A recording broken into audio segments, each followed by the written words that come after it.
ഉപതെരഞ്ഞെടുപ്പിന് ദിവസങ്ങൾ ശേഷിക്കെ പാലക്കാട് കോൺഗ്രസിന്റെ മിന്നൽ നീക്കം.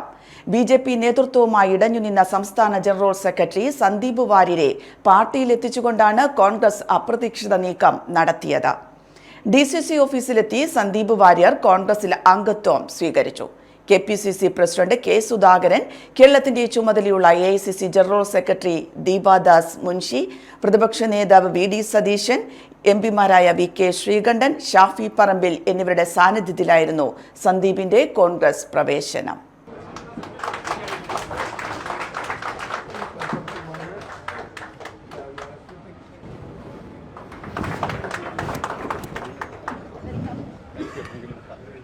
ബി.ജെ.പിയുടെ മുഖവും ശബ്ദവുമായിരുന്നു ശ്രീ സന്ദീപ് വാര്യർ. പക്ഷേ മതേതര ജനാധിപത്യ രാഷ്ട്രീയ പ്രസ്ഥാനത്തിൻ്റെ അകത്ത് പ്രവർത്തിക്കണമെന്ന അദ്ദേഹത്തിൻ്റെ നിഷ്കർഷതയുടെ അടിസ്ഥാനത്തിലാണ് അദ്ദേഹം ഇന്ത്യൻ നാഷണൽ കോൺഗ്രസിനെ സെലക്ട് ചെയ്ത് അതിലേക്ക് കടന്നു വരാൻ തീരുമാനിച്ചതും ഞങ്ങളെ അറിയിച്ചതും ഞങ്ങൾ അദ്ദേഹത്തെ സ്വാഗതം ചെയ്തതും. അതുകൊണ്ട് തന്നെ ഇന്ത്യൻ രാഷ്ട്രീയത്തിൽ മതേതര ജനാധിപത്യ രാഷ്ട്രീയ പ്രസ്ഥാനത്തിൻ്റെ പങ്കും എല്ലാം അതിൻ്റെ ഉത്തരവാദിത്വവുമെല്ലാം ഇന്ത്യൻ നാഷണൽ കോൺഗ്രസിൽ നിക്ഷിപ്തമാണ് എന്ന് ജനം അംഗീകരിക്കുന്നു, നാട് അംഗീകരിക്കുന്നു. അത്തരം ഒരു ചുറ്റുപാടിൽ മതേതര രാഷ്ട്രീയ പ്രസ്ഥാനം എന്ന നിലയ്ക്ക് ഇന്ത്യൻ നാഷണൽ കോൺഗ്രസിൻ്റെ പ്രാധാന്യം ഒന്നുകൂടി ഉയർത്താനും വളർത്താനും പടർത്താനും പന്തലിപ്പിക്കാനും ശ്രീ സന്ദീപ് വാര്യരുടെ ഈ വരവ് നമുക്ക് ഉപകരിക്കും, നാടിനുപകരിക്കും എന്നീ സന്ദർഭത്തിൽ നിങ്ങളെ എല്ലാം അറിയിച്ചുകൊണ്ട് ഇന്ത്യൻ നാഷണൽ കോൺഗ്രസിന് വേണ്ടി സന്ദീപ് വാര്യരെ ഞാൻ ഈ പാർട്ടിയിലേക്ക് സഹർഷം സ്വാഗതം ചെയ്യുന്നു, നെഞ്ചോട് ചേർത്ത് സ്വാഗതം ചെയ്യുന്നു. അദ്ദേഹത്തിൽ നിന്നും ഞങ്ങൾക്ക് വളരെ പ്രതീക്ഷയുണ്ട്. ആ പ്രതീക്ഷയുടെ എല്ലാ പ്രതിഫലനങ്ങൾ വരാൻ പോകുന്ന നാളുകളിൽ നമുക്ക് കാണാവുന്നതേയുള്ളൂ.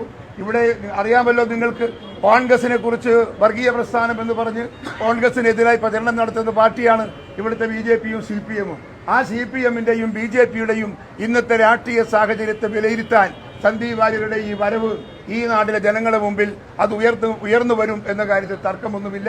സന്ദീപ് വാര്യർ ഒരു കാലഘട്ടത്തിൽ കേരളത്തിലെ ബി.ജെ.പിയുടെ മുഖവും ശബ്ദവുമായിരുന്നു. അദ്ദേഹം വർഗീയതയുടെ, വെറുപ്പിൻ്റെ, വിദ്വേഷത്തിൻ്റെ രാഷ്ട്രീയത്തോട് വിട പറഞ്ഞ് സ്നേഹത്തിൻ്റെയും ചേർത്ത് നിർത്തലിൻ്റെയും രാഷ്ട്രീയത്തിലേക്ക് കടന്നു വരികയാണ്. ഞാൻ ഐക്യ ജനാധിപത്യ മുന്നണിക്ക് വേണ്ടി കൂടി അദ്ദേഹത്തെ ഹൃദയപൂർവ്വം സ്വാഗതം ചെയ്യുകയാണ്.